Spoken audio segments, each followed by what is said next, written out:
Hello learners, welcome to the second video of group discussion. I am Ravindra Dattatraya Deshmukh, Assistant Professor of Communication Skills, Department of Humanities and Sciences, Walchand, the Institute of Technology, Solapur. So in this part, we are going to understand the group discussion. The learning outcome will be at the end of this session, student will be able to understand the tips for group discussion and do's and don'ts of successful GD. So we are going to understand what is the content of this video. The first is during the group discussion, or what are the aspects that has to be taken care during the group discussion that we are going to understand. Second one is what are the tips for the successful group discussion. So I am going to share very important tips for the successful group discussion. Third one is most important part of the group discussion is do's and don'ts of the group discussion. So let us start this journey. The first and foremost, that group discussion is a tool where we have to perform in a right manner to get selected for the further rounds.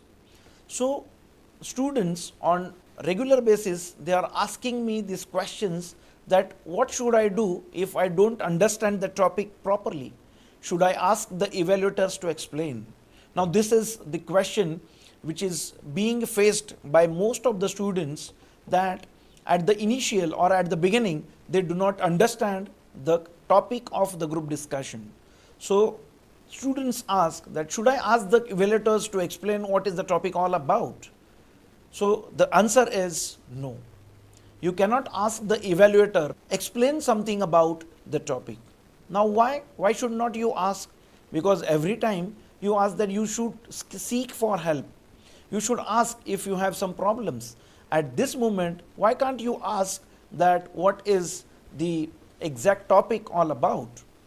Because if you tell or if you ask this question that sir, I didn't understand this particular topic, then and there itself the evaluator may come to know that your knowledge as far as this subject is nil. Probably you are unaware about this topic, and so for that reason your impression, so you should not ask this question to the evaluator. Now the next question is, can I raise my voice during the group discussion? Most of the students, they have the myth in their mind that if they raise their voice, definitely they get an extra edge over the other. Some students prefer to speak in a lower tone. So this is the question which is being asked by many students, that can I raise my voice during the group discussion? The answer is your voice has to be on a moderate level. It should not be neither too high nor too low. So the moderate level of voice is required during the group discussion. Next question is generally asked by the student, that would presenting facts help during the group discussion? Yes. Presenting facts and figures will definitely help, because you are supporting your statement with the help of some facts and figures. So you have some concrete proof for your statements, and so for that reason presenting facts and figures during the group discussion will definitely help the students. Now another question or another concern by the student is, the other members have spoken all the points, I want to speak, what should I do? Generally it happens when everyone is speaking some or the other points, and whatever the points that you have in your mind, that is being spoken by other students, and you did not left anything to be spoken. So this is the question which is asked by the students, that the other members have spoken all the points, I want to speak, what should I do? So at that moment, what you will have to do is, you have to formulate the other's point. At this point, you have to modify the points, you have to add some extra examples, you have to give some personal or say real life situations, in order to support the statement which have already been raised by the other students. So now let us have a look on some tips for successful group discussion. Now first and foremost important thing is read voraciously. So reading will help to build your thought process. So read voraciously.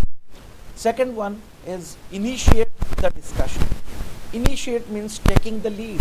You start the discussion by taking some lead. Speak politely and pleasantly.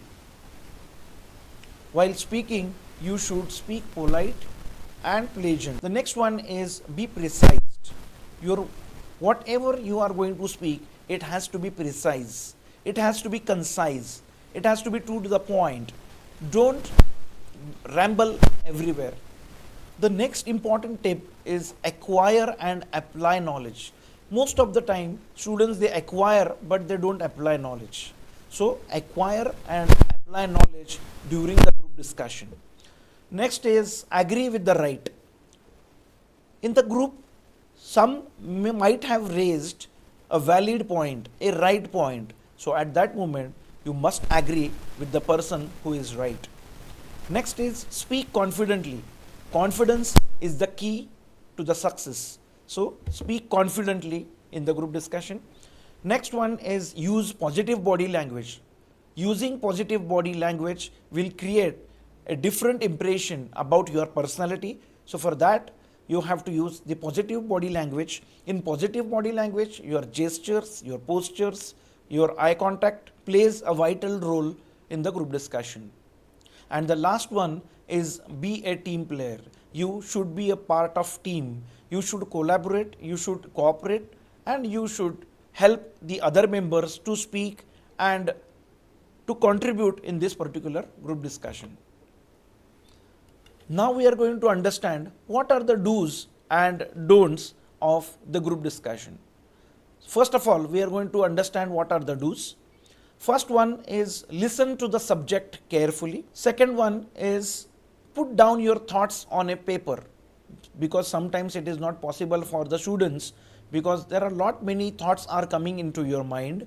So put down your thoughts on a piece of paper. Next one is initiate the discussion if you know the subject well. If you know the subject very well, if you have some command, if you know the subject in a very well manner, then go for initiating the subject. Listen to others if you don't know the subject. If you don't know the subject, listen to the others.